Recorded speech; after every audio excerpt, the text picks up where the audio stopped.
We're live, April. We're live. Are we? Yeah, we are. What's Hello? up, friends? Welcome into the Tim and April Show. I am Tim Whitaker. And I'm April Ajoy. Wow, It's you're feeling the Thursday. energy. Yeah, I'm feeling it too today. I got a second wind. Well, it helps when we go live at noon instead of live at 9 a.m. Oh yeah, yeah. There's a story behind that, friends. If you're just joining the live, either on Substack or on YouTube, welcome in.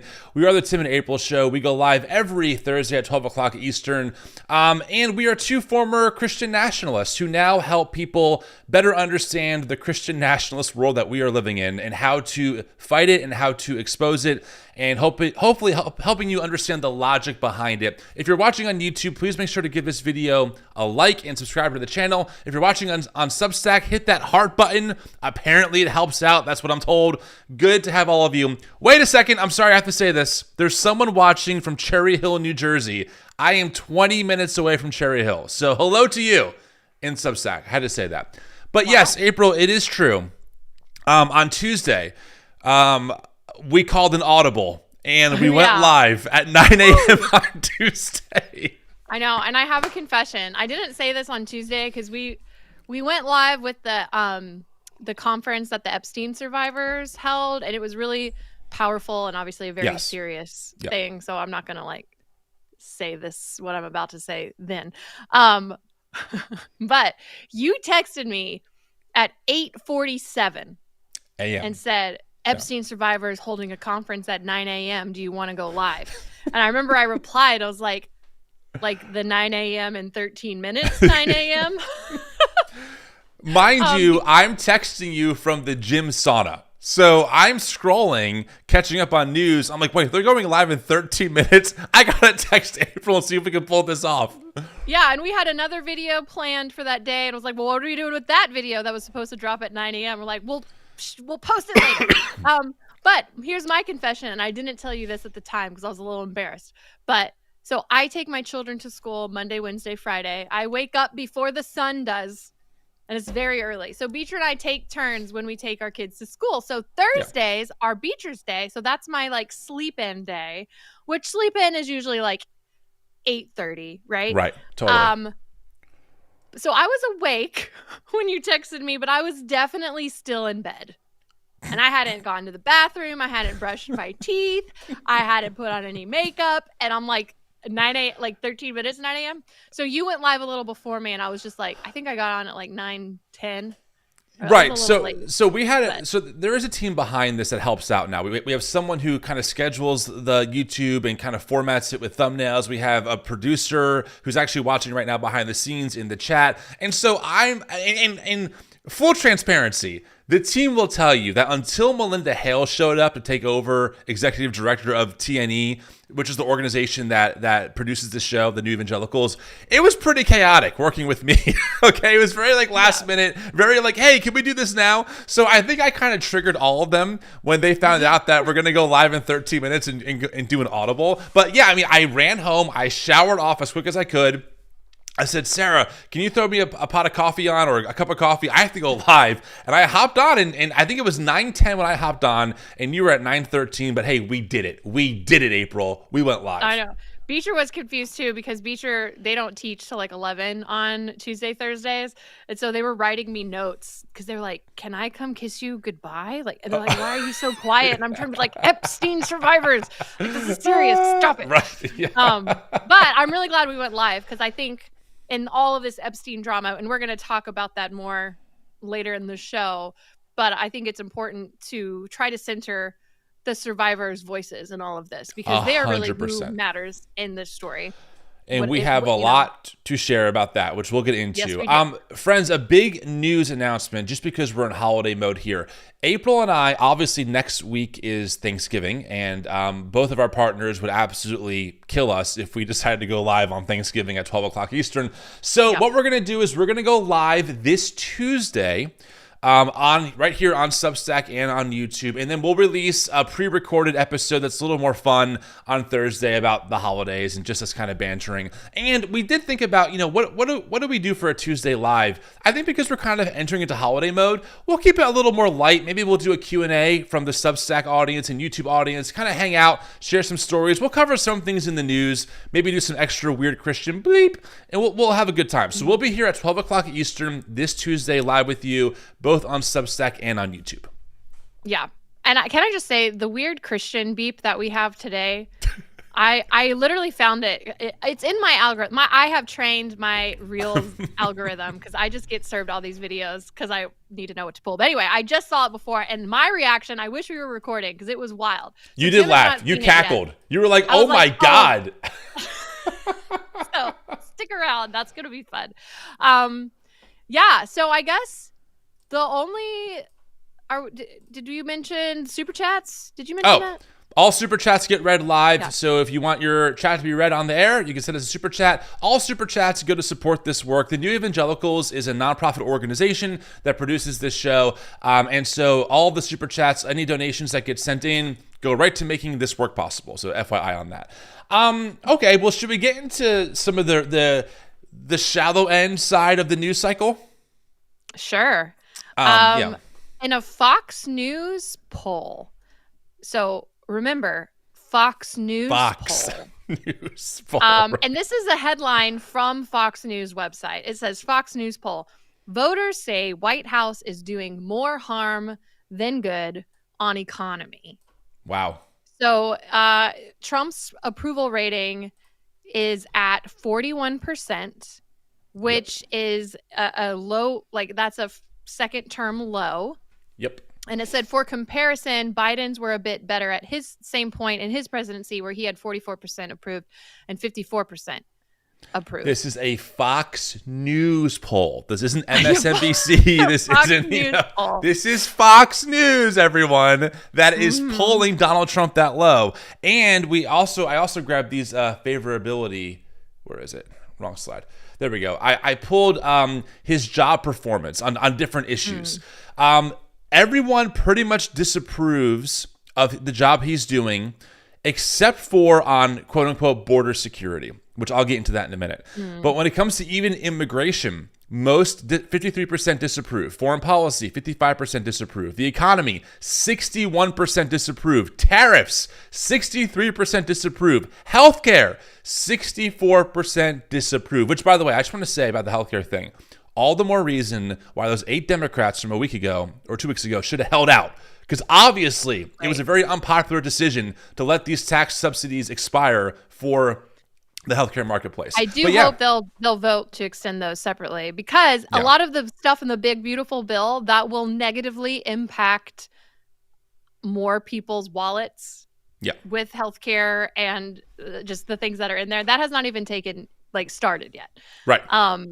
So Fox News on Fox and Friends, though, it was kind of funny seeing them try to talk about these very bad numbers.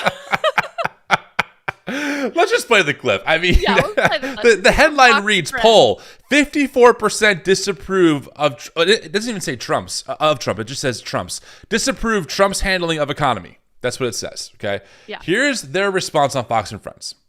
Egg prices are down, gas prices are down. So a couple things. First of all, I'm not going to tell the American people how to feel, because I think Joe Biden made that mistake of saying, hey,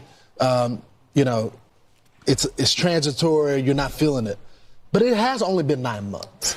And the bill, the big, beautiful bill, it was passed, but it's not been implemented just yet. There's still some time for that. So he's giving people, and then when it comes to some of the energy policy, all of that has not been implemented just yet. So I'm not saying hold on a little bit, but I am saying it's kind of unfair when someone has been in there 9 months to put it all on them. Right. Unfair. This is so unfair. It's so unfair. The man who's been running the country for the past 9 months, who has found ways to fund ICE and fund other programs, give Argentina $20 billion, find a way to raise money for the new ballroom. It's unfair that people are giving him a hard time about the terrible state the economy is in because of the policies that he's enacted. Also, I remember in the first year of Joe Biden's presidency, granted, he had just inherited a tanking economy because of COVID, you know, which I don't know that you can really blame either president for what happened in COVID, because that was like a fluke global pandemic situation. COVID is COVID, right? It's its own thing. Right. Which caused a lot of inflation and a lot of stuff, but it was COVID. But anyway, I remember in that first year of Joe Biden's presidency, do you remember they would put all those little stickers on gas prices? They were like, I did that. Totally. It's like, it's so, it's just so hypocritical. Of course it's hypocritical. These are the people who made Obama ordering Grey Poupon on a burger front page news. Okay? Yeah. This is how petty these people are. And then when their Messiah in chief is tanking the economy. I mean, look it up. Egg prices are higher. Grocery prices are higher. Our economy is losing jobs.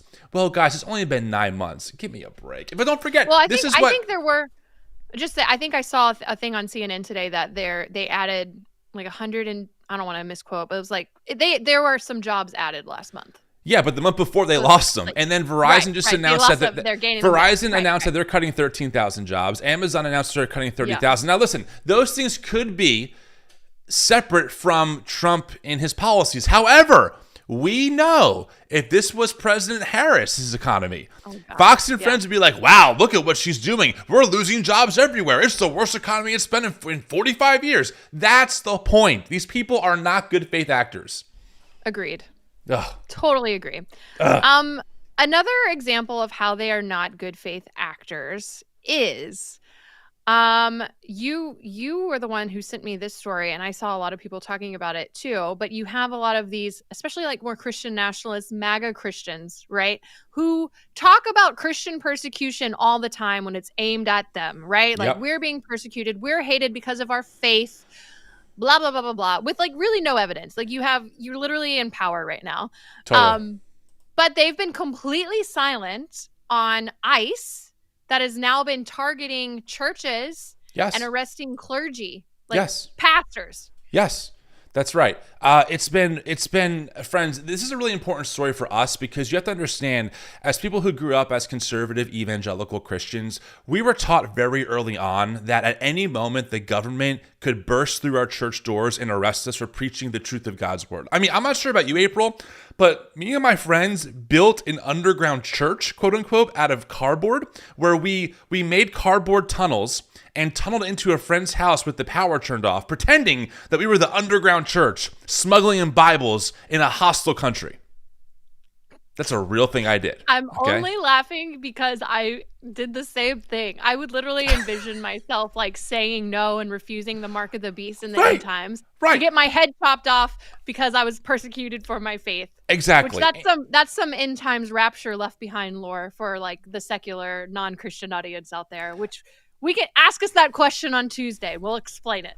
And during COVID, I'm not sure about you, but I saw a lot of pastors go, whoa, this is tyranny. We have to shut down mass gatherings during a global pandemic. Yeah. You're infringing on our right to worship, which, by the way, they actually were not, because the church itself is actually made up of very small groups. That's what the church actually is. So the people could have pivoted and done very small little house groups of like 2 or 3 people, but they refused, right? And this is how I got my start doing online content. I couldn't believe that there were worship leaders and other people out there saying faith over fear, holding massless gatherings in the name of tyranny, right? Also, I will say, this is what radicalized Charlie Kirk and Turning Point USA to go from more libertarian to this Christian nationalist ideal. If you ever hear Charlie's story, his pastor, Pastor Rob McCoy, was the one who woke him up to the unjust tyranny of the government during COVID shutdowns. Okay, so keep all of this in mind. This is all in the background of these stories. Well, it turns out that ICE, meaning federal agents under the direction of the Trump regime, are arresting clergy. They are barging into churches. They're not letting Catholic priests serve communion to people detained by ICE. It's unbelievable what's happening right now. In fact, here's one picture.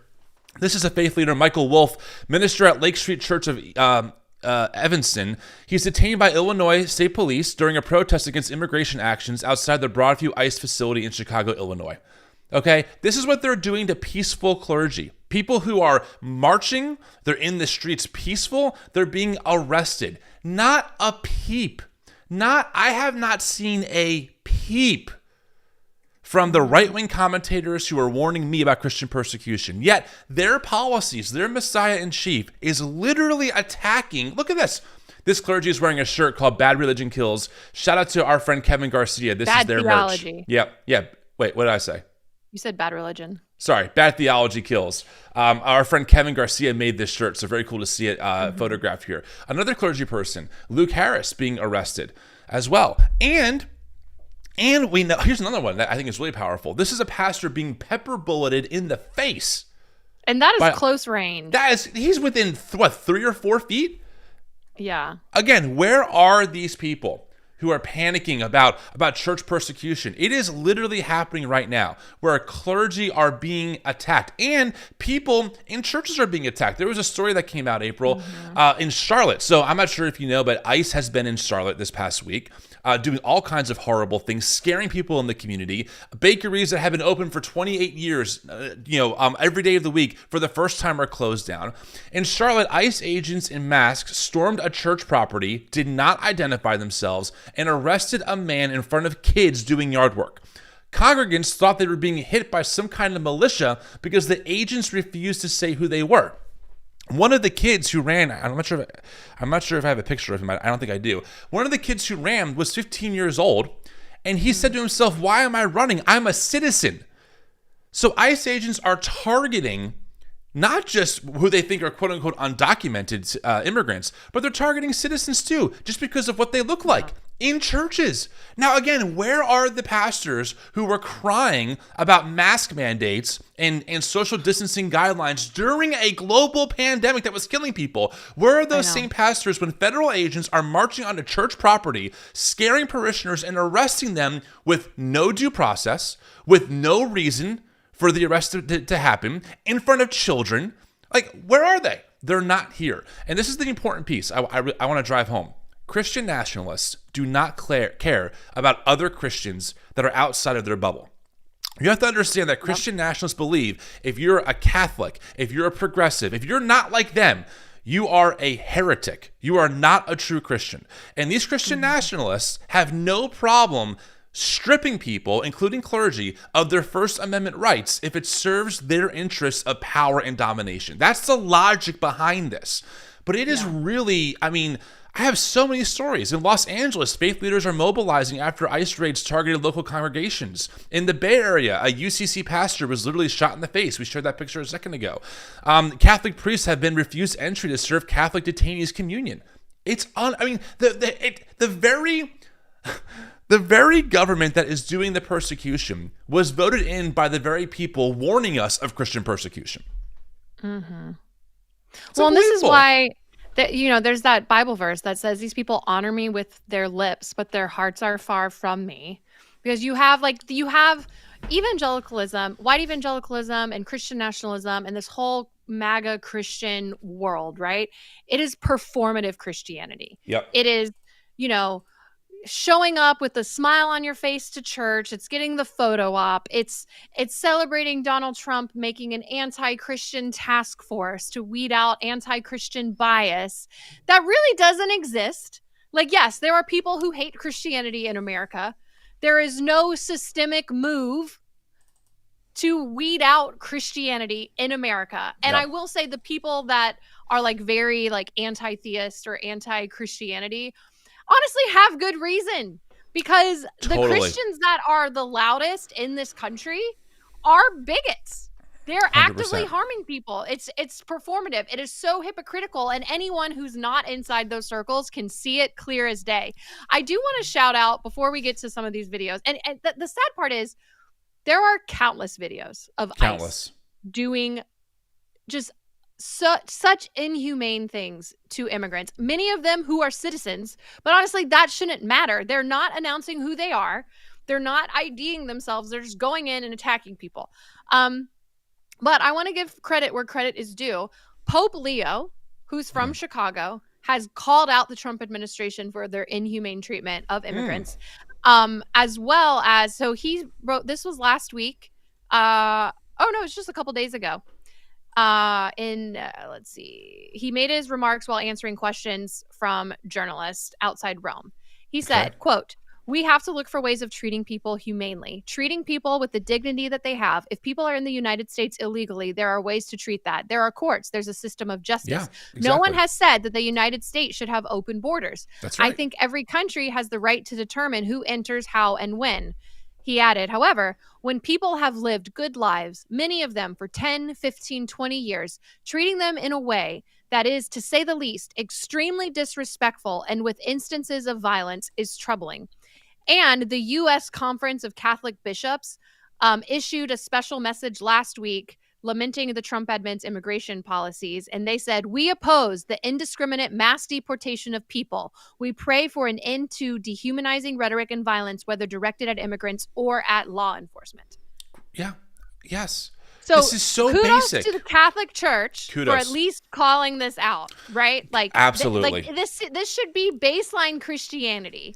Like, And, if you are a follower of Jesus, Jesus said, "I was a stranger and you did not welcome me, and what you do to the least of these, you do to me." And it is clear that a lot of MAGA Christians would deport Jesus right out of America if he showed up. Right out. Right, yeah. Yeah, you know, brown-skinned Middle Eastern Jesus, born in modern-day Palestine, there's no home for him here. I mean, it's evident, right? We know who they're targeting. They're not targeting white illegal immigrants. They're not targeting people from Canada or from Europe who might be here illegally, which, by the way, many of them actually are. They're targeting brown-skinned folks from south of the border. It's obviously racist. I mean, it's like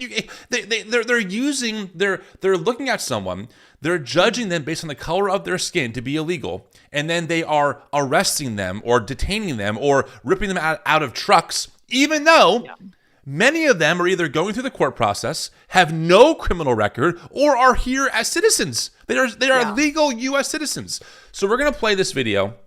For those listening on podcast, just be warned, there's a lot of language in this video. So there's a lot of F words coming your way. It's someone watching ICE rip a man out of his truck who was and is a U.S. citizen. Listen to this. I'm going to play the whole thing. I don't hear anything. Oh, you don't? No. Hold, please. Hold, please. Why does it mute? I don't know why it mutes like that. It's annoying. I don't know. I got you. From the top. You guys again? Oh, what the fuck? Back up, sir. Back up. I'm backed up. I'm backed up. Hey, I'm backed up. What happened? again. What happened? Get the fuck out of here, man. They just ID'd him. They just ID'd him. The other guys. Don't you fucking guys coordinate with each other? They just ID'd him. They just ID'd him. You broke his fucking windows. There was another truck that was here and ID'd him already. The fuck is going on? Just show him your ID again. This is bullshit. What the fuck? Hey, listen. He's got his ID here. He's got his ID. Get away from him. Ago, you put a stop on me again. He's got his ID. He already fucking ID'd himself. In 5 minutes, you put stop on me. He just ID'd himself. Why you guys keep stopping the same guy? Yeah. 5 minutes ago, you put Bullshit. a stop. 5 minutes. Listen, I got It's right in his fucking wallet. Check him out. They just ID'd him. I am citizen, man. The fuck? My wallet is here. Check out my wallet. Hey, listen, I citizen. Hey, I citizen, man. Hey, tell the guys, I citizen. They just ID'd him. I citizen here. Okay, wait. Hey, take my wallet. Take my wallet. You can't just fucking break fucking people's windows. Bullshit. Fucking how many guys here? This is fucking bullshit. Give me a second. Stand up. Bring your knee in. They already stopped this man and he already showed him his ID. Fucking go somewhere else. Get the criminals. This is fucking bullshit. We can stop it there. I mean, he's right. These are not criminals. That's what's so wild about this. And they had just broken his window. Yes. To unlock the door, to force him out. And he was a citizen. Again, no due process, no cause, right? He wasn't suspected of doing any criminal act. No. I just wonder, as always, where are all the law and order people? If this was Biden's administration, if this was Harris's administration, going after whoever they think should be protected. January 6ers, for example. If there was a video of a January 6er being ripped out of his truck with his window being smashed in, you bet your ass these right-wing media people would be all over it. Look at how this administration is weaponizing the DOJ against their political enemies. Blah, blah, blah, blah, blah. These people do not care about anything that is good faith. Many of them celebrate this. Many of the people who voted for this regime think that people like this man, because he has an accent and he speaks Spanish, is inherently here either quote unquote illegally or is a criminal or shouldn't be in the country. And that's the xenophobia that we're exposing. This is what is baked into the white Christian nationalist ethos. They want a largely white America, which is why they support this. Yeah. It's absolutely infuriating. I don't understand how people can see what's happening and support it. And maybe they're not seeing it. I don't know. But a lot of them genuinely, white evangelicalism and Christian nationalism has a white supremacy problem and a racist problem. Totally. But they do the whole we don't see color, and they pretend like they're not racist. But like the fact that they can turn a blind eye when it's happening to people who don't look like them is very telling. Well, this is what happens when you believe that empathy is toxic, right? This is what happens when you believe that empathy is sinful. And that's why they demonize empathy, though. Because Exactly. they're able to watch innocent people be bullied and violently assaulted by ICE day after day after day, and they can still go to church on Sunday and sing "How Great Is Our God" and pretend like everything's all fine and dandy. God. Sorry, I didn't mean to interrupt you. No, please, by all means, rant away. We should be angry about this, right? So this video I wanted to play as well. This is a 15-year-old that ICE arrested. And again, we have to play it. We have to see who they are. We have to see the actions of this administration and what they're tolerating. Here we go. No sound again. So there are 2 masked agents on a 15-year-old right now.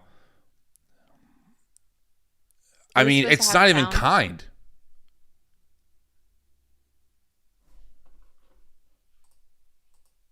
Oh, is it muted again? Sorry, is that better? Yeah. I don't know why it's doing that. There's literally maybe 10 agents out here. Make sure everybody lets everybody know immigration is He's started. 15. He's 15. He's a child. What And are it's we doing as also, a country?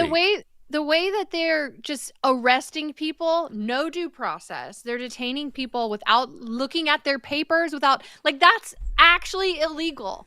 You're not supposed to be able to do that, and we're just turning a blind eye.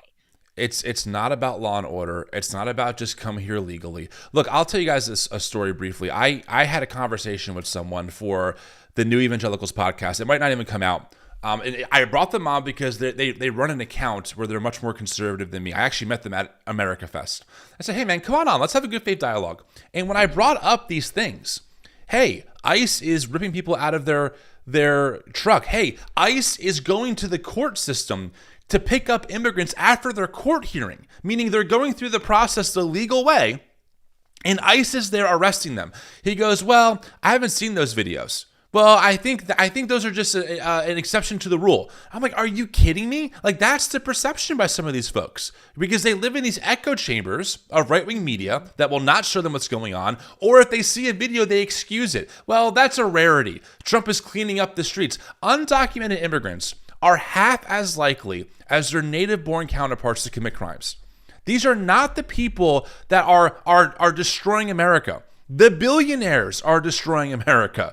Okay? White men who commit mass shootings are destroying America. But they want you to think that the undocumented immigrant, or the one going through the legal process, or the immigrant who's a citizen, they're the problem. This is how Christian fascism works. It's always looking for a scapegoat that's not you, right? It's always someone else's problem. It's always someone else's fault for why America is the way that it is. And it's usually always a minority. It's your trans neighbor. It's your immigrant neighbor. It's your DEI hire neighbor. It's your CRT neighbor. It's your drag queen neighbor. It's always a minority. Always. Every single time. That's how this works. Yeah, we forgot to mention at the top, but you brought up trans people, but today is National Trans Day of Remembrance to honor all the trans people that have died by anti-trans bigotry and violence. And we just want to hold space for that, because there is also beyond the dehumanization of our immigrant neighbors, there is also a big campaign on dehumanization against our trans neighbors.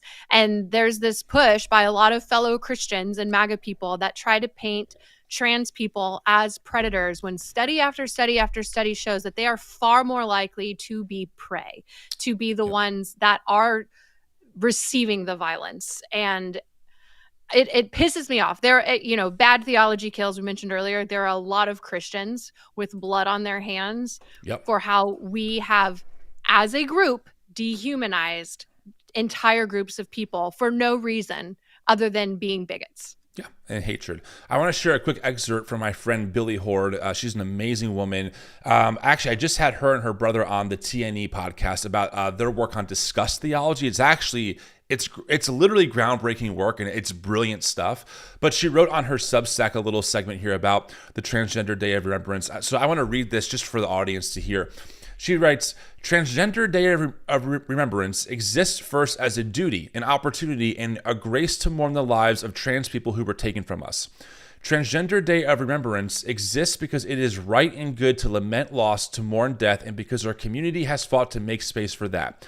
Transgender Day of Remembrance exists, second, as a correction and a partial undoing of the destructive erasure of anti-transness. Transgender Day of Remembrance is thus a day of lament steeped in righteous liberating rejection of all that necessitates that lament to begin with. The way in which we mourn our dead is both an act of sorrow and an act of defiance. We say their names. Absolutely powerful. Absolutely. And yeah, I mean, look, you and I grew up in a world that was very homophobic and transphobic, right?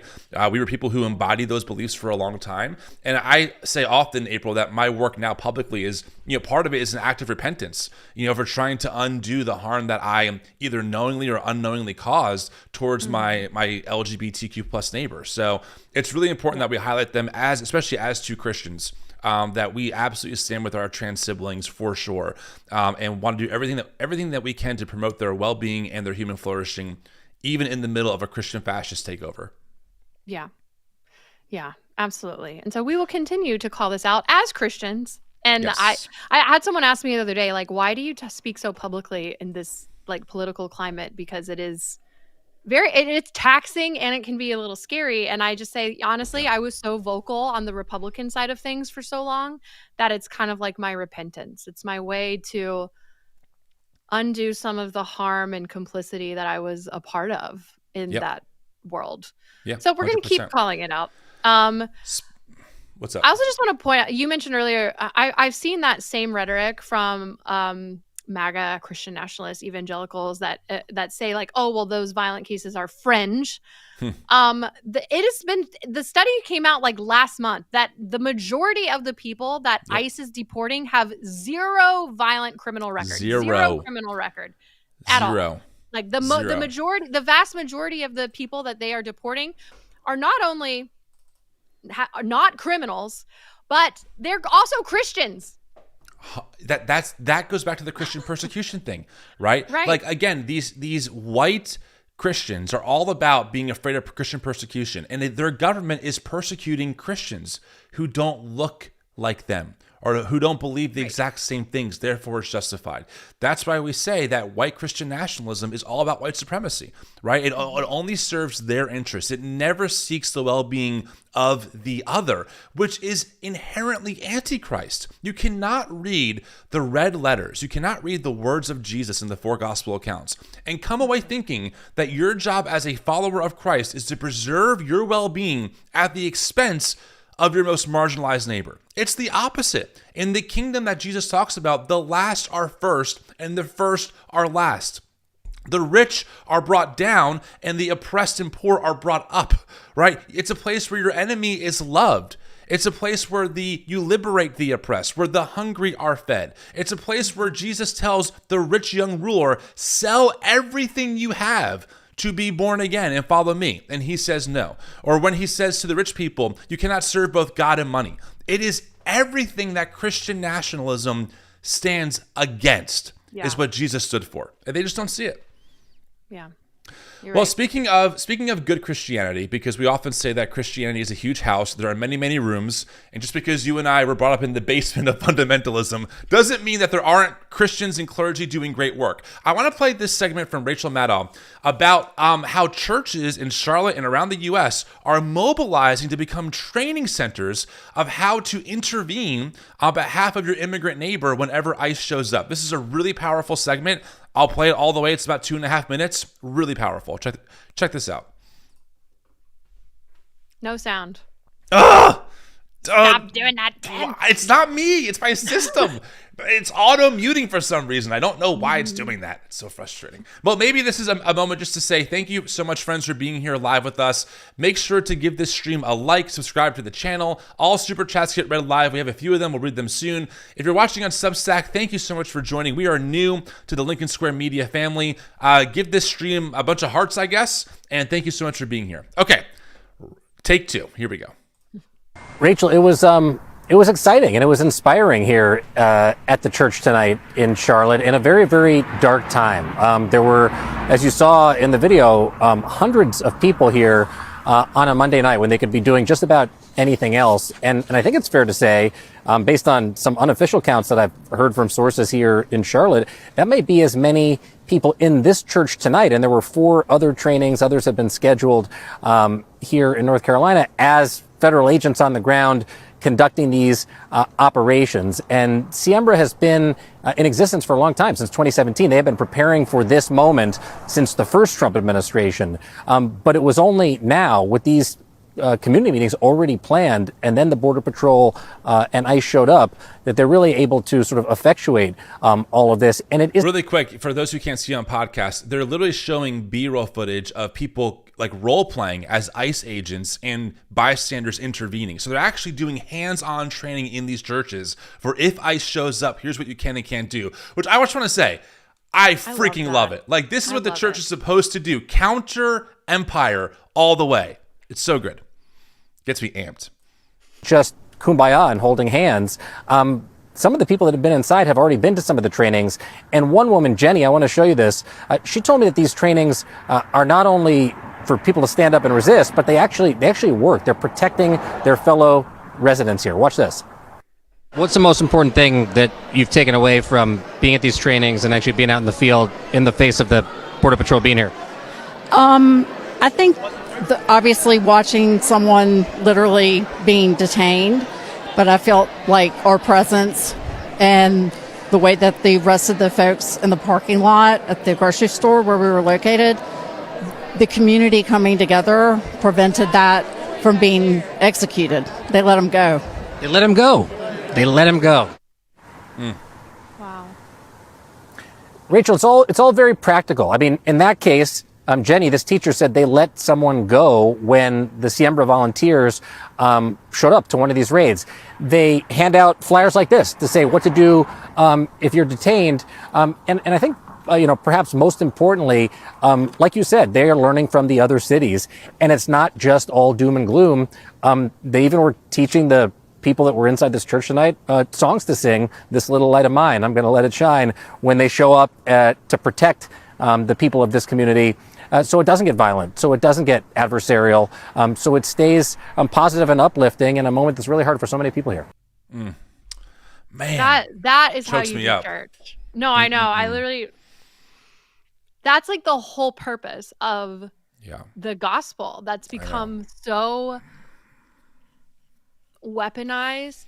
Like it's supposed to be standing up for the marginalized and mobilizing, and it's like faith in action. It's not this stupid performative crap where you just show up to church, sing your songs, go home, and then are a complete asshole on Facebook the rest of the week. I know. It's wild, like how I mean, look, what he said about them singing This Little Light of Mine, I'm like, I sang that song as a kid. I know. And to see it repurposed in the face of empire, it's like that's what it was always meant to do. Because you're right. I mean, there is this performative nature to this evangelical thing that we grew up in, where like if you just sing the right songs and show up at church and plant a small group, and if you're a leader, you're great, but if you're an asshole on Facebook, not a big deal. And I don't know, it hits me because it's like, this is the church that I always wanted to be a part of. A church that was like radical in that sense, not radical in the homophobic, xenophobic, patriarchal, Trump-loving way, but radical in the upside-down kingdom way of Jesus, advocates for all of their neighbors way. And I mean, man, seeing that is like, how do I get involved? Like, sign me up. I want to volunteer, you know? It's such a good reminder too. Like we're not the loudest. We're not the ones with the most microphones. We're not the ones in the Oval Office, you know, supporting this president. But there are a lot of us. And I was encouraged too. I spoke at a church this past Saturday. On a Saturday in Cincinnati, and the place was packed. There was like probably over 200 people. It was this beautiful, like 100-year-old Methodist church. And it was all these good Christian people that want to fight MAGA, want to fight this oppressive nature of people using the gospel, using Jesus to weaponize it and to oppress people. And they say, no, that's not our faith. And it encourages me so much because there are way more people than we realize, other Christians, that are not going to allow MAGA to have a monopoly on our faith, because it is our faith too. 100%. I mean, look, the data is very clear. Christian nationalism, as far as an ideology, is a minority among Americans. About 30% hold some form of Christian nationalist beliefs out of all Americans. So that means that the overwhelming majority of people, including Christians, rejects Christian nationalism. That's why it's so important to speak up, because you're right. These Christian nationalists have a lot of funding, so they're able to have these huge presences online, and they're able to get access to the Oval Office, and it looks like they're everywhere. And in some ways they are. They have huge organizations, but when it comes to... They are the majority of white evangelicals, which is a huge group of people. Yeah, I mean, they are in fact, Christian nationalism is most concentrated in white evangelicalism, according to PRRI. But as far as the Christian house, right, all the other rooms, most of those places are not Christian nationalist hotbeds. And it's encouraging. It's a good reminder that there are more of us than them.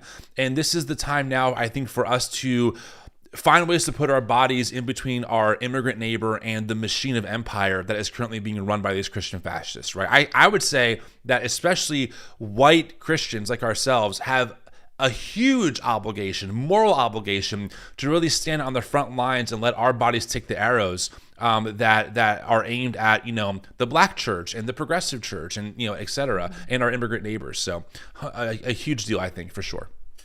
I completely agree. So even though a lot of these terrible things are happening and ICE is being awful, I am encouraged at the resistance that is standing up more and more.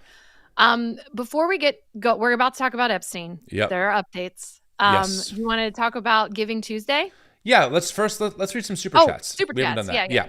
Joseph Compton, the big beautiful bill is going to make things so much better. I can't wait for that. Eye roll. Sarcasm. Stevie Clown, I'm gender fluid, a drag clown, and 57 years old. I'm not going anywhere. Thank you for honoring our community and real allies. Love you both. Thanks, Stevie Clown. That's awesome. Another one from Joseph Compton that came in. These ICE agents should be brought up on civil rights violations, and there's no early release from federal prison. I co-sign that. Cinders, take two. I am so grateful for this show. I support you always. Rock on. And then one more from Elizabeth. So thankful for your show. Friends, the Tim and April show is produced by the New Evangelicals. It's a nonprofit organization that I founded back in December of 2020 because I was really concerned about the direction of my faith and had no clue if I was the only one out there. And 5 years later, turns out there was a lot of us, and now I get to do this work full time. We're led by Melinda Hale, our executive director, and we're able to produce this content because of the generosity of people like you. And Giving Tuesday is coming up, and for nonprofits, frankly put, it's a huge day for us to really raise some serious money to kind of sustain us into 2026.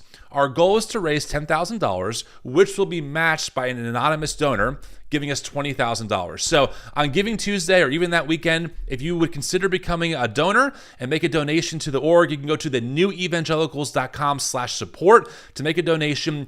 All donations are tax deductible. And so it really helps us do all of this work completely paywall free.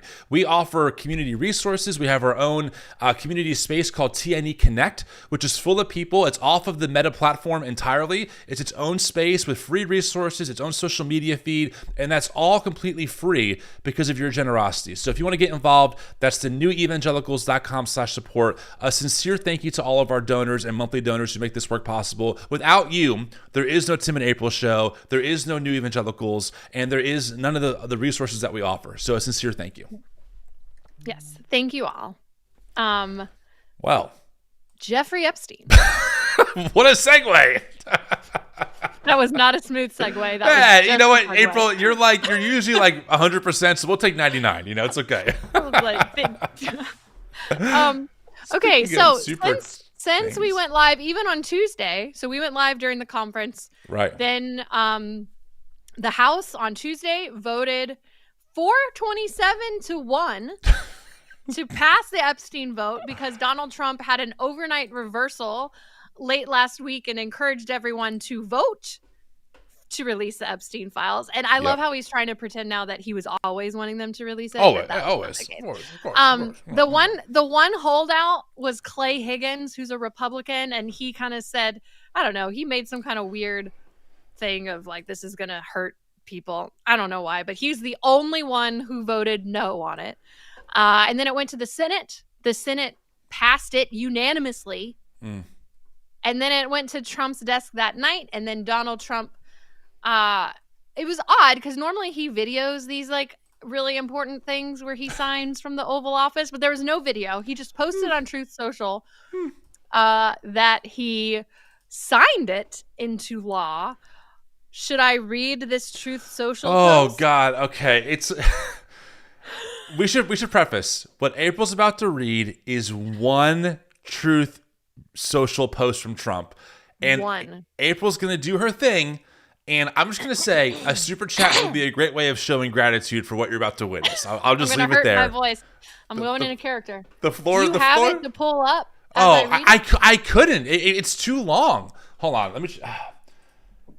Can you bring up the screenshot, or just like I couldn't screenshot it. Share? Hold on, I'm working on it. Let me find this truth thing. Where did you put it? Is it in our Discord?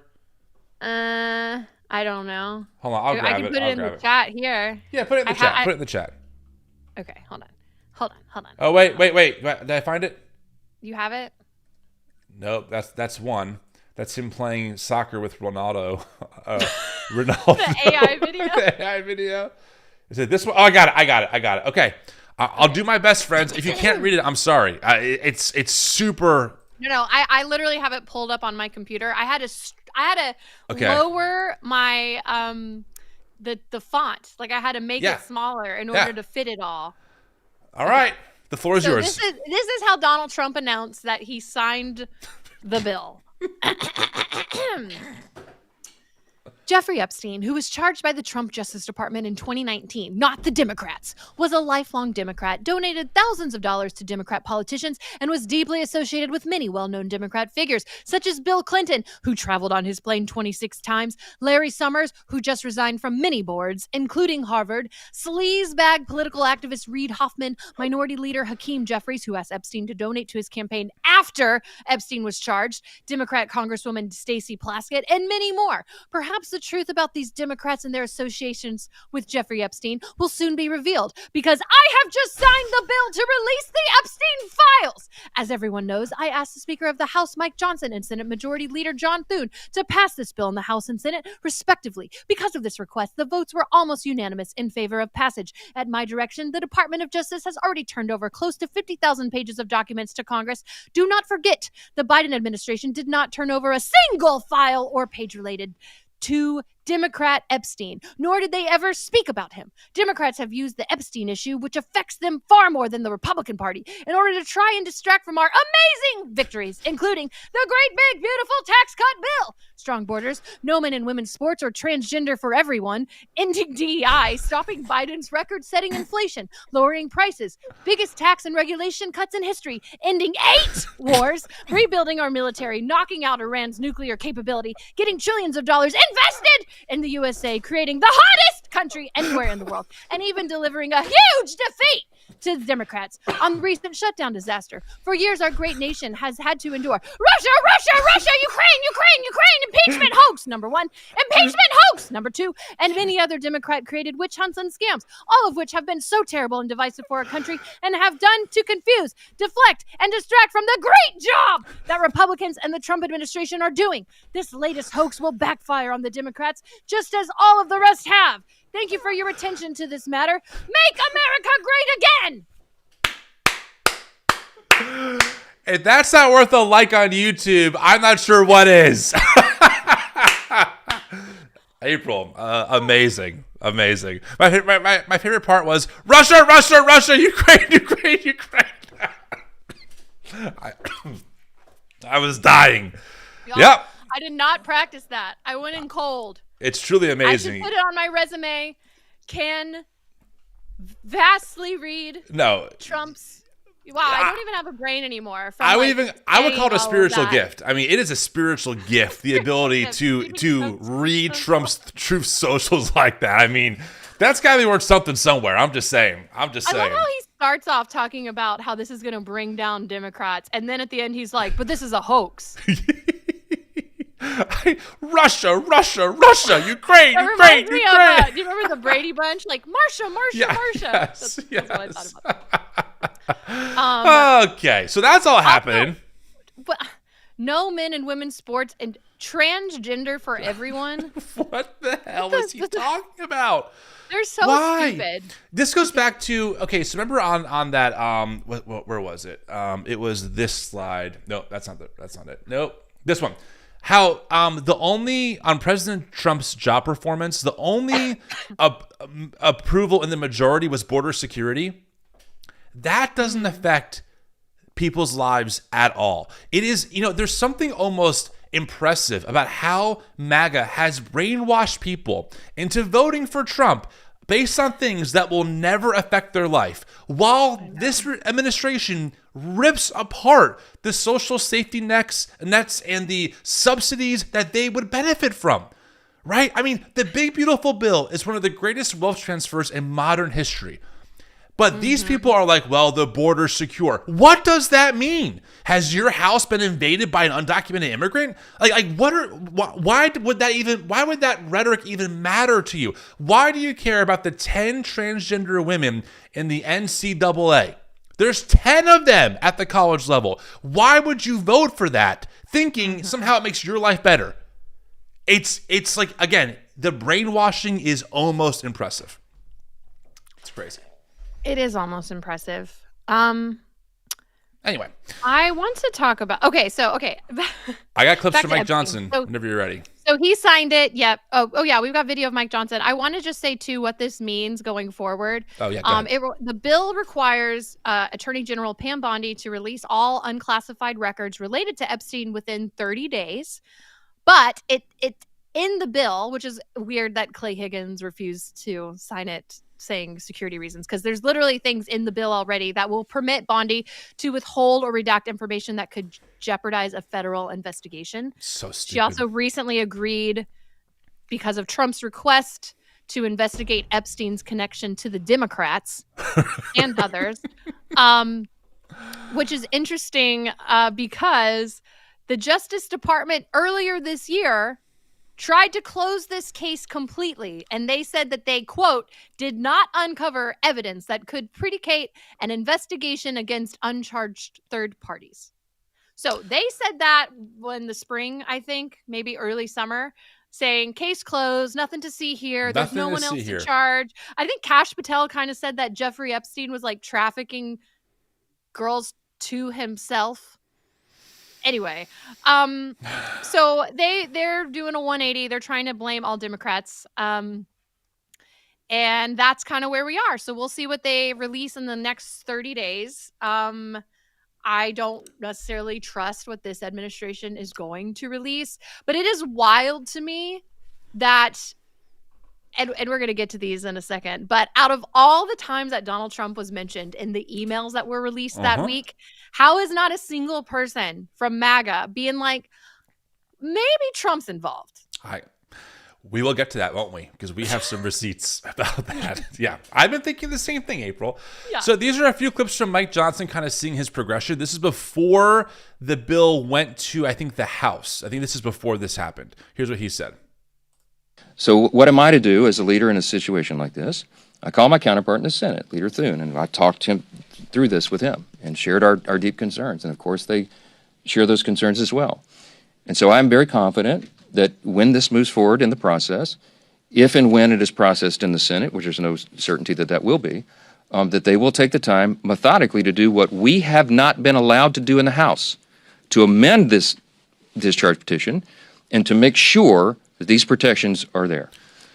The authors of the discharge did not allow us to do that here. That's the rules here. But in the Senate, they can correct it. So this is Mike Johnson essentially saying, hey, we want to make some amendments to this bill that forces us to release the Epstein files, which is really his way of covering Trump's ass. I mean, Mike Johnson is such a simp for this man. And this is a guy who compared himself to Moses, okay? Mike Johnson has deep ties to the New Apostolic Reformation. This is a Christian nationalist, like all the way through and through. It's wild watching him protect a man who was called out in these Epstein files as, quote, the dog that hasn't barked. So this bill goes through the House unanimously, except for that one, and then it goes to the Senate and it clears with no amendments, okay? And this took Mike Johnson by surprise. Here's his reaction to it. Any reaction to Leader Thune seeing the bill without adding amendments or changing it?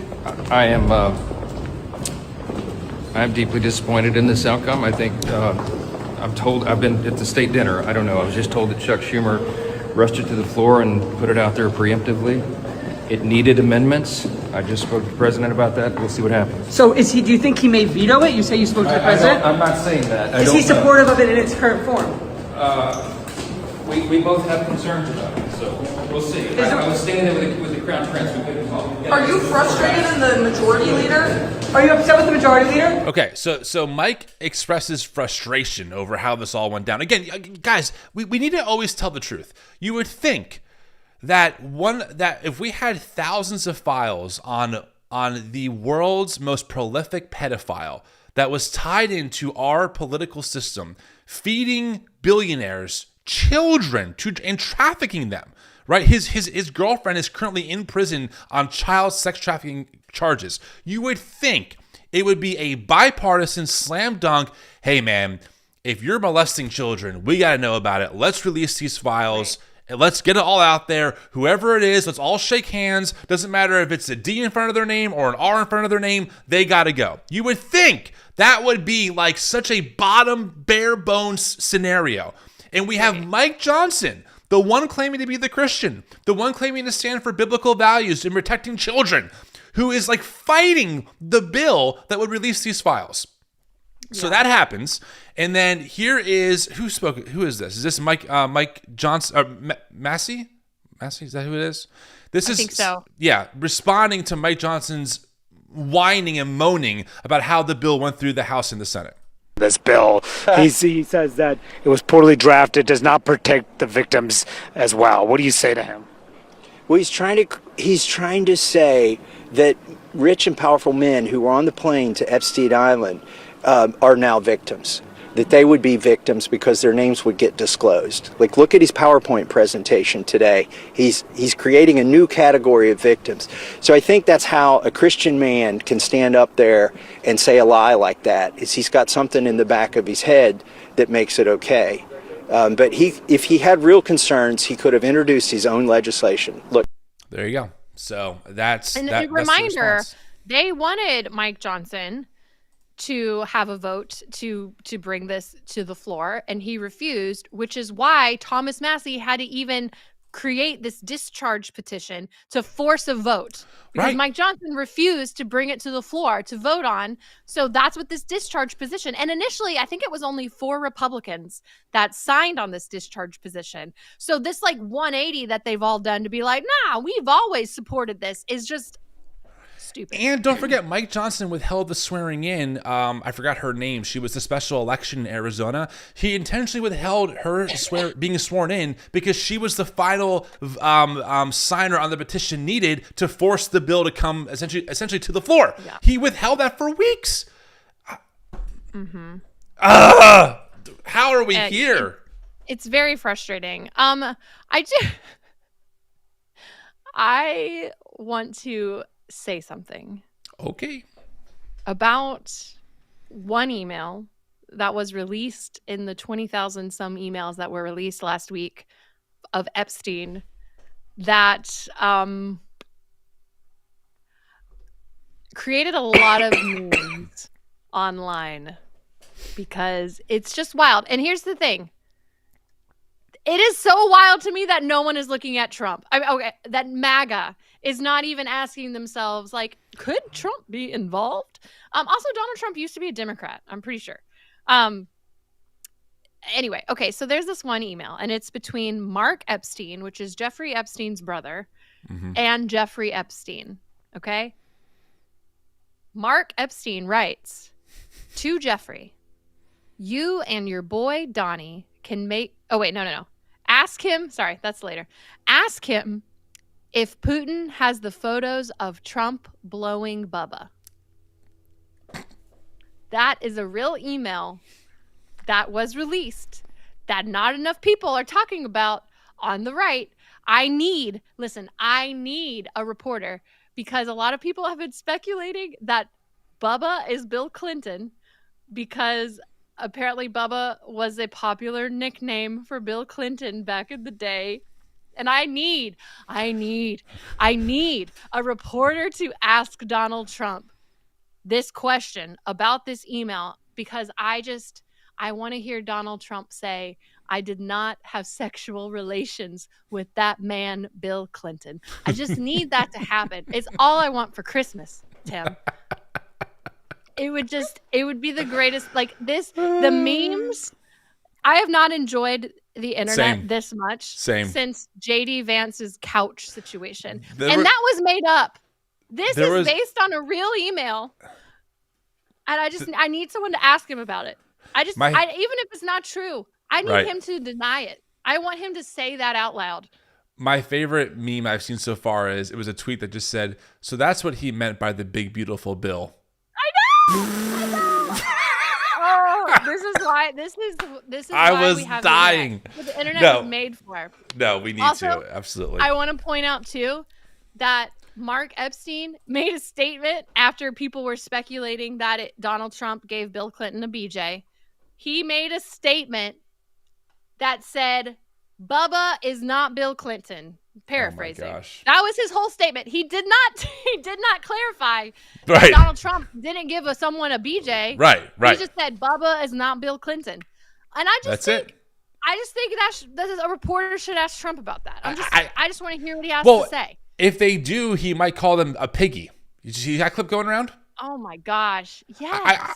There really is there is truly no low that Trump can stoop to that will ever be called out by anyone in his base who supports him. Trump called a reporter, or he said quiet piggy. I can't think of a more dehumanizing, gross thing to say to a woman. And by the way, it wasn't even really covered by mainstream media as like a major headline. This is from, I'm just like, this is the tactic, right? They normalize what should always be seen as abominable. A sitting president, right next to the seal, by the way, of the White House, said that to a woman who's a journalist. What the fuck? And again, I just want to know, where are the Christian apologists? Where are these evangelicals who are obsessed about the transgender movement and how the left is coming for your kids and how they're so vicious? I mean, it's crazy that they say nothing about things like this. It's insanity. Such a misogynist. I mean, Clearly. it goes all the way back to in the 2016 primary when he went after Megyn Kelly for saying she had blood coming out of her wherever, insinuating that she could only be like asking him tough questions because she was on her period, is so misogynistic and sexist. And that's who he is. He went on Access Hollywood bus and bragged about grabbing women by their genitals, like by assaulting women. And the fact that they just, it's infuriating, which is also frustrating too, of like, how could people not question, like not even consider that Trump is part of this Epstein situation, like best case scenario, he covered up for pedophilia. Best case, he knew about it and did nothing. That's the best case scenario because those emails are damning. And he has a history of mistreating women, of assaulting women, of paying to hush women, and having affairs. So many affairs. In fact, one of those emails that was released, do you have that? Of course I have it. We'll get to that in a second. I think it was between Michael Wolff and Jeffrey Epstein. And at the bottom here, he says, now the president was telling friends that he wasn't staying at the White House because of the shutdown. He was staying because he was, this is in quotes, banging Madeleine. And Madeleine was, I believe, his assistant. Yeah, Madeleine Westerhout, who used to be a director of White House Oval Office operations. She was 28 years old, by the way. And this was in his first term. So in the email, it says that it was Trump's personal secretary. And it also says earlier up, it says that Bannon recalled that Trump took a particular interest in her. A leering Trump kept repeating, quote, she's got a way about her, his signature, and creepy stamp of approval for young women. So... Right. Now, Madeleine has since come out since these emails were released and said that this is slander and that she did not have an affair with the president. But these are like private emails, and I don't know why they're not at least asking him. Also, why would she admit it? Why would she admit it? Right. So Trump can sue her? I mean, that's Trump's playbook, right? He sues women into oblivion. He makes them, he scares them and intimidates them if they come forward. If she, how old would she be now? Maybe like 35, like close to our age? I wouldn't want to go forward and say, no, you're lying. If I knew that he can throw his entire weight behind the legal court process, tie me up for decades, maybe in court, make me responsible for hundreds of thousands of dollars of legal fees. Like I get that. And again, last week, I took 5 minutes and just read accusation after accusation and credible court-decided cases of Trump's sexual assaults.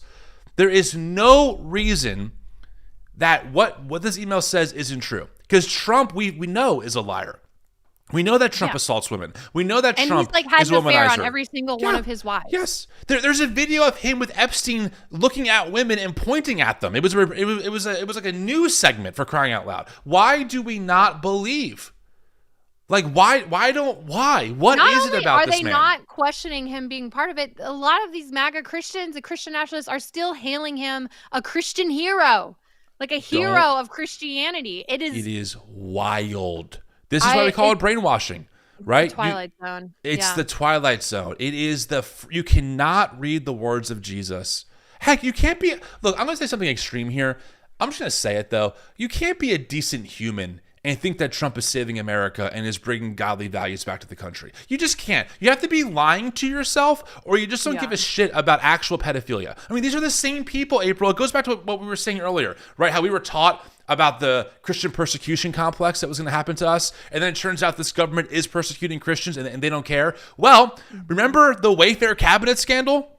Remember when people were like, oh my God, Wayfair cabinets are so high, they're trafficking children. I mean, pastors I knew were spreading that stuff. Remember when you were taught that there's a deep state cabal of Democrats who are drinking kids' blood and trafficking them, and that's why we can't vote for Hillary Clinton or for Joe Biden? Or the Pizzagate scandal where an actual person showed up to a pizza shop in DC with a gun, shot off the lock of a door thinking it was a basement where children were being held, but it was just a storage closet? Or how about the movie The Sound of Freedom that was played all over churches about the warning of sex trafficking? Turned out the actual founder of the organization himself was an abuser.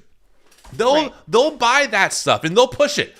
But when we have an actual case of a rich billionaire who is trafficking children to rich and powerful people, right? When we actually have evidence and survivors are coming forward, and we know that's 1,000+ people over decades, that was international, suddenly these people have not a damn thing to say. Like, guys, you do know that you tried to warn me about the deep state that was trafficking children. We found it. But you don't like that your guy is implicated in this, that he was best friends with this. So you're going to turn a blind eye to the fact that we had women on Tuesday show up in front of the White House and shared their stories and pictures of how when they were 14, 15, 16, 20, 21, how they were trafficked and shared among powerful men and molested and assaulted. And you have nothing to say about that? You got to be fucking kidding me. Like, you must be joking if you want me to take you seriously. It's insane. Well, and I think they kind of tell on themselves too when a lot of their rebuttal is, well, Bill Clinton's on it. Well, what are you going to do when so-and-so Democrats on the list? Like, put them in jail. Right. What do you think we're going to do? Yeah, we're going to arrest them and put them in prison.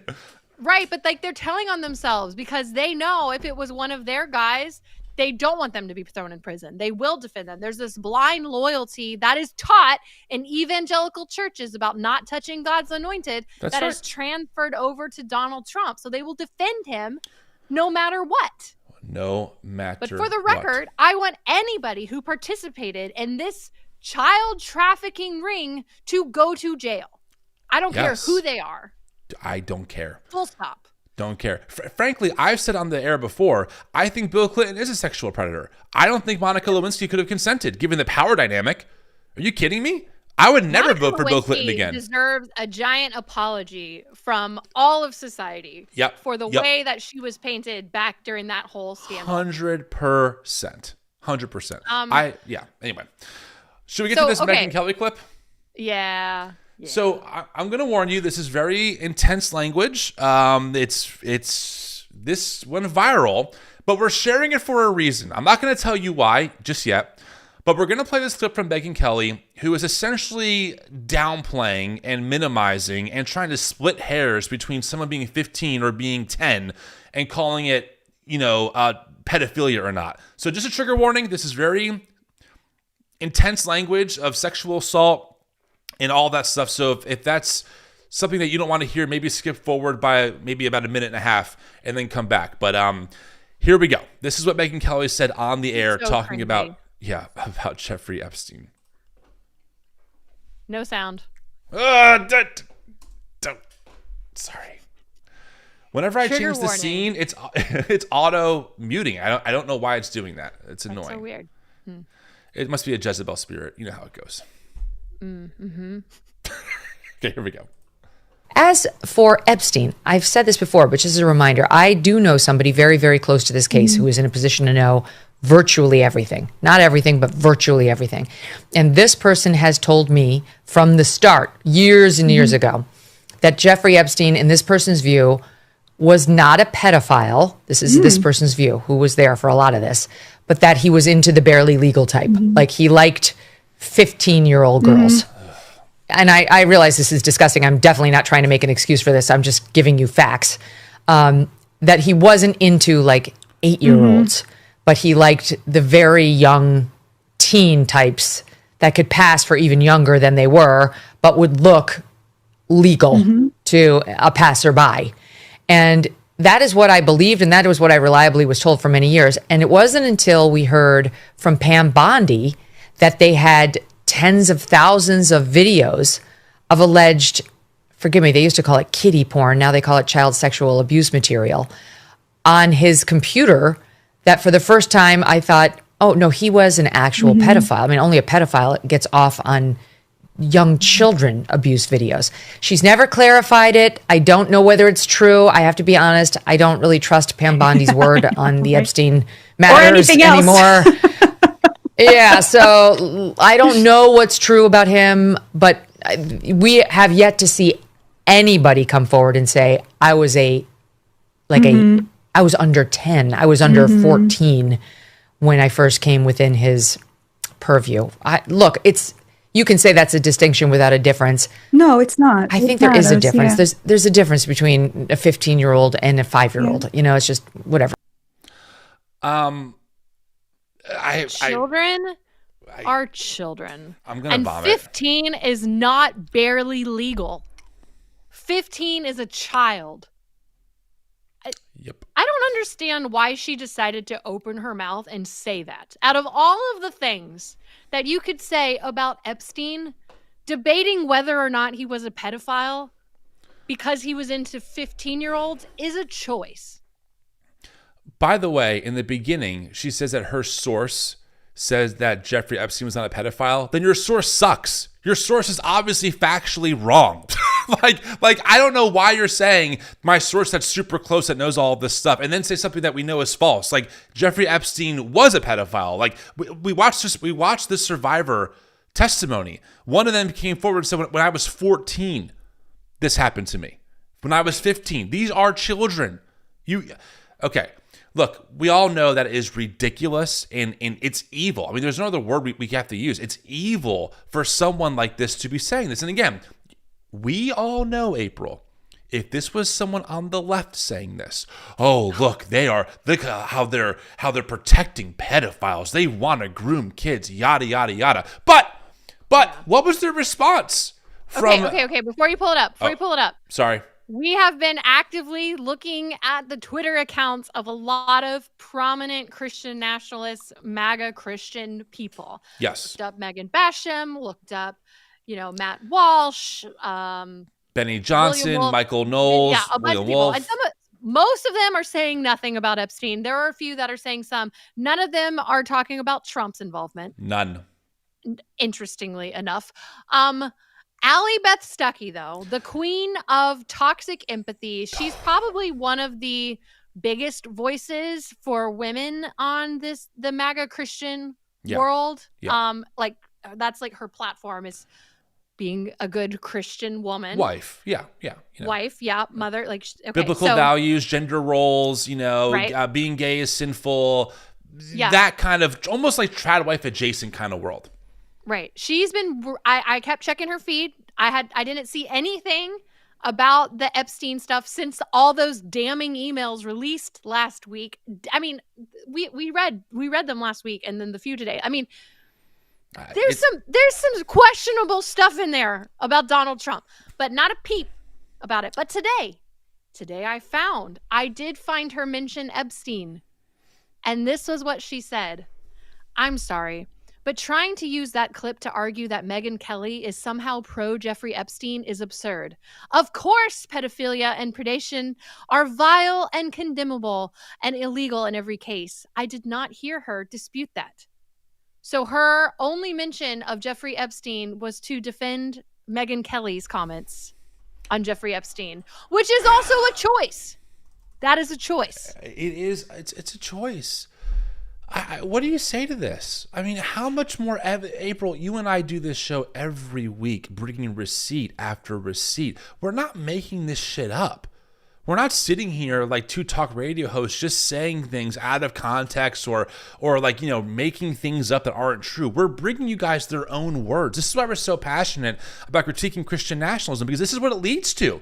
Again, every accusation is a confession. The people who tell you to protect the kids actually do not want to protect kids when it comes down to it. And by the way, let me give you guys a link, especially maybe for the Substack audience out there who's like, I don't get it. How does this work? I don't understand.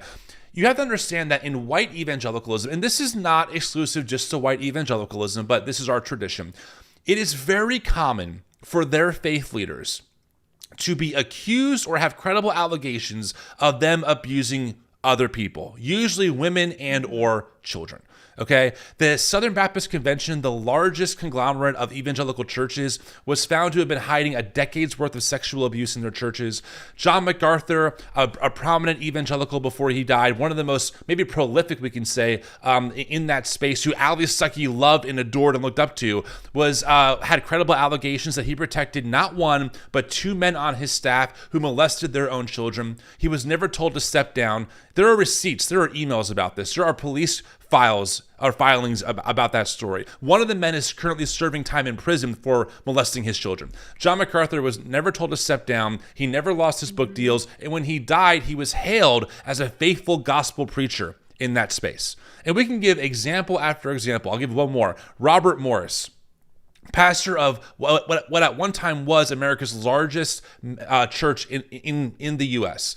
And he actually rose up the ranks to become a pastor on Trump's Faith Advisory Council. Well, it turned out that in the 80s, he molested a child when he was in his 20s, and he buried it. 12-year-old. She was 12. And he buried it, and then he confessed his sin, but made it seem like it was just an affair.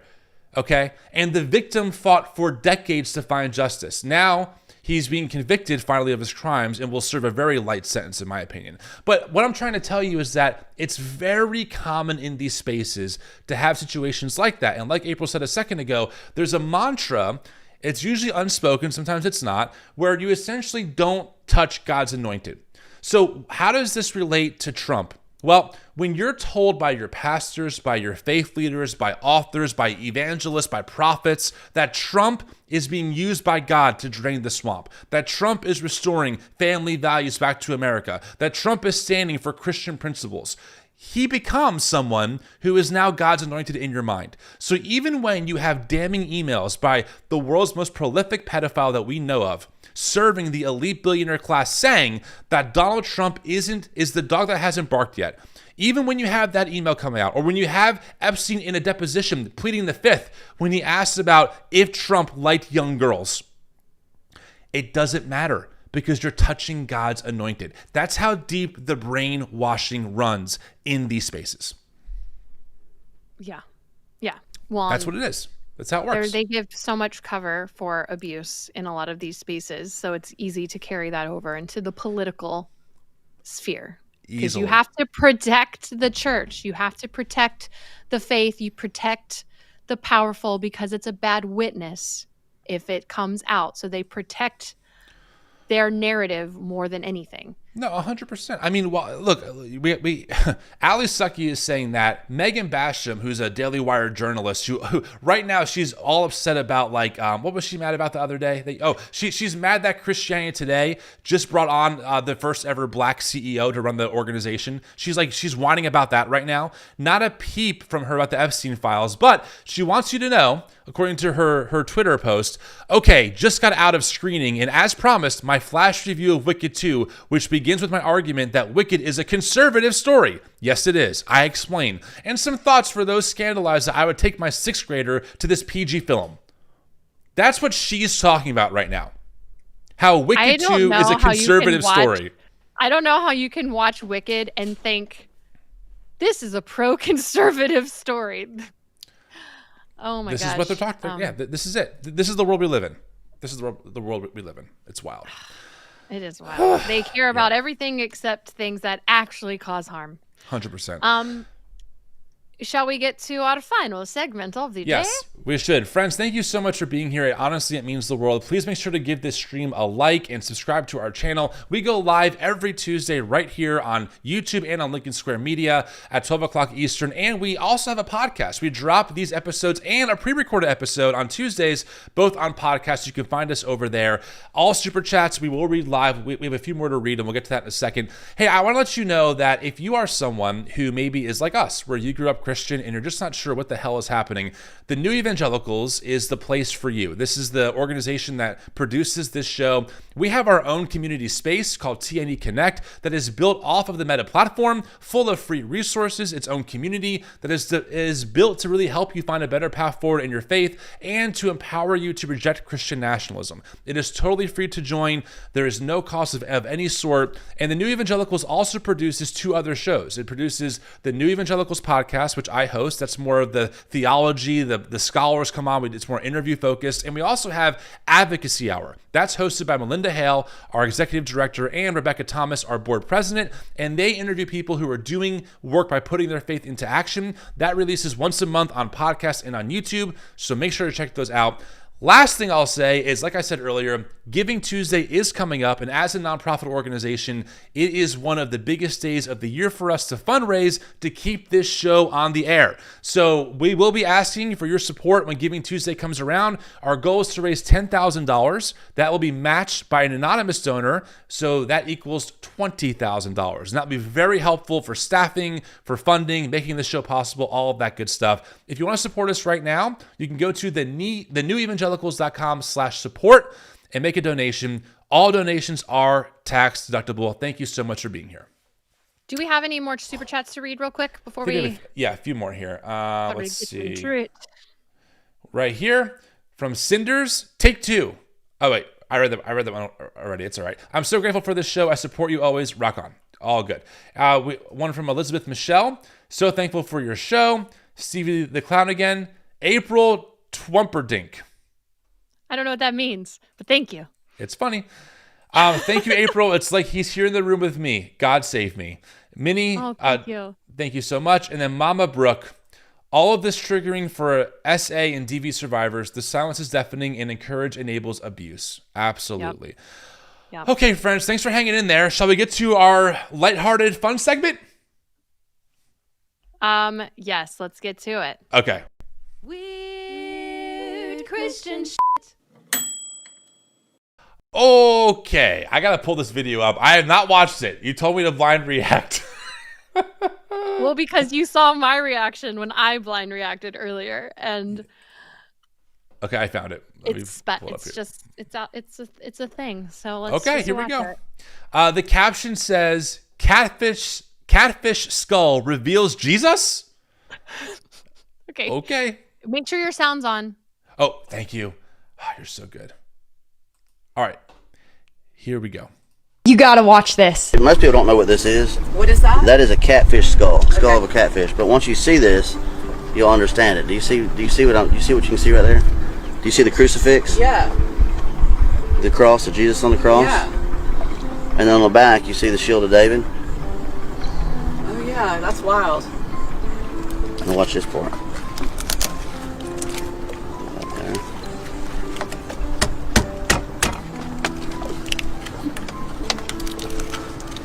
See that these are the rocks on the catfish's head. So watch this. See that right there? Every catfish has two rocks like that that are unique, and there's no two like it in the world. Oh, how interesting. And that represents the dice that were thrown upon the cloth. That's cool. So. No, he did not. He did not just say that. They represent the Why dice are we that so was weird? We are so oh weird. My gosh. What was that?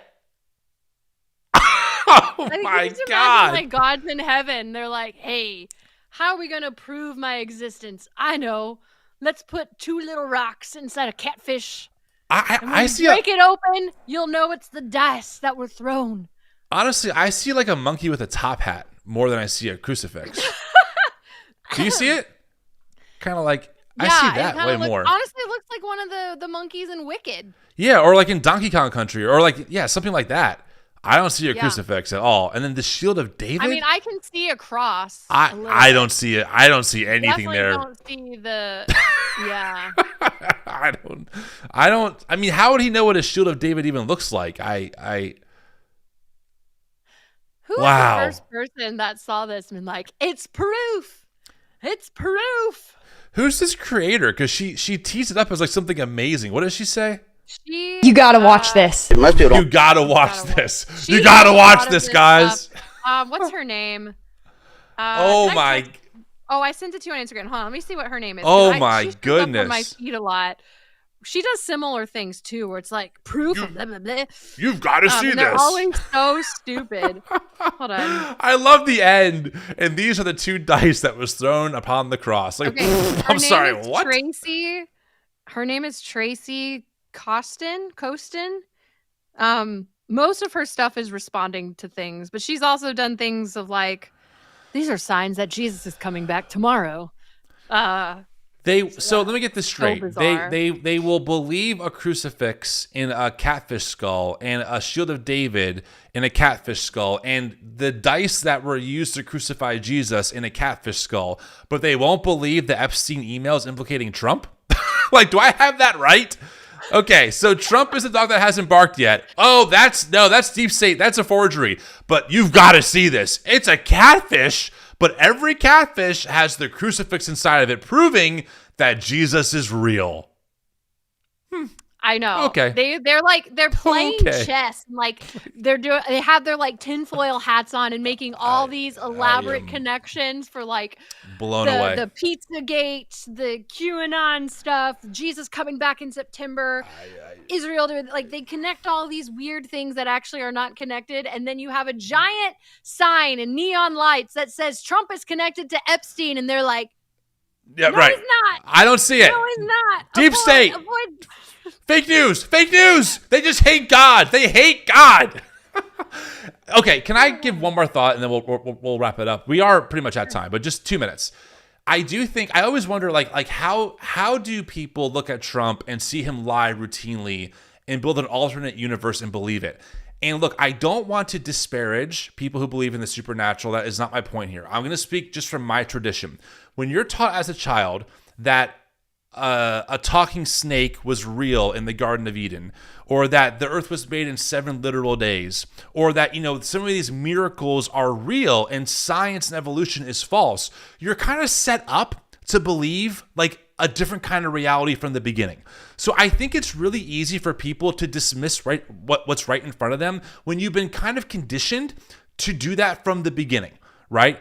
Snakes don't talk. Well, no, they actually do, Tim, because the Bible is God's word. And in this story, the serpent, which really isn't even a snake, but they'll say a snake, talked. Oh, okay, I believe that now, right? You're kind of taught to believe from these authority structures. And I think that's how it works with Trump, is that for so many of these people, Trump is their epistemology. He is their source for truth. So if Trump says the election was stolen, even though it wasn't, oh no, the election was stolen. If Trump says that's fake news, even though it's not, that's fake news. If Trump says he didn't like Jeffrey Epstein, even though the files say differently, that's how it goes. I think that's how the connection is made in my head that rationalizes this. That's a good point, because I have literally heard people in my churches growing up that believed that Satan put dinosaur fossils in the ground to trick us into thinking the earth is old. Yeah. And I want to be clear, this is not a disparagement of people who believe in supernatural things. I mean, I believe in a physical resurrection still. I realize that's fanciful in a lot of ways, but I still believe it. So it's not about saying you can't believe things that are outlandish, but it's interesting seeing like the alternate universe that this evangelical fundamentalism builds on all these different things, right? Oh, you're not born gay. It's a choice. You're living a lifestyle. No, I'm not. No, yes, you are. It's a lifestyle choice, right? Like they invent their own reality, tell people this is the absolute truth of everything, and if you don't succumb to their reality, you're somehow the one living in delusional land. It's very strange. Yeah. Well, who would have thunk that a catfish is out there doing the Lord's work? I love it. And having to die and get torn apart. Yep. In order to prove God. Whatever. Yep. Okay, moving on. We're so weird. We are weird. That's why we have a segment called Weird Christian Bleep. Friends, thank you so much for being here. Like we said, we are going live on Tuesday, on Thanksgiving week. We're going live on Tuesday. I'll pre-record on Thursday. So that's happening. It's an exception to the rule, but we'll be back here live at 12 o'clock Eastern on Tuesday. We'll have a fun episode. Honestly, if you're a Substack viewer, I really want to hear from you on Tuesdays live. I want your feedback. I want your questions. I want to know what you think about the content that we cover from maybe a non-evangelical perspective. It just helps us know how to explain this stuff to people who did not grow up in the bubble that we grew up in. So we'll see you here Tuesday at 12 o'clock Eastern. Thank you so much for being here, friends. As always, make sure to like this video, subscribe to our YouTube channel, find us on podcast. Giving Tuesdays coming up. And for more information about the New Evangelicals, you can go to thenewevangelicals.com. Is that everything? I think so. Thank you, everybody, for all the super chats and for being here and all the things. We'll see you Tuesday. I'm Tim Whitaker. I'm April Ajoy. See ya.